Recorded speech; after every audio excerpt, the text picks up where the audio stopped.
And then the next day, what do you find? There's this story about UNRWA, that 12 UNRWA employees were involved in the attacks on October the 7th. That has turned out to be a lie. Now Israel is saying it's 4 that were, but we've had no evidence or no charging about anyone else.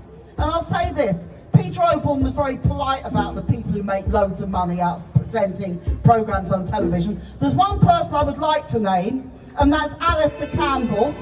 Alistair Campbell gave us the dodgy dossier in 2002 about the Iraq War, and they're accepting the Israeli dodgy dossier about the UNRWA truth today. That is what's going on. So every time, and then Alistair Campbell turns around yesterday and says, why are young people getting so worked up over Gaza?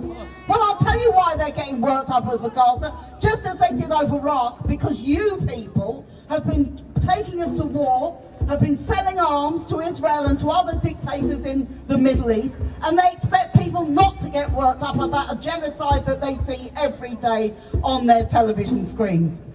The number of journalists who've been killed is an absolute record of any war that has taken place, and that's in 4 months. Right, 4 months is a very short period of time.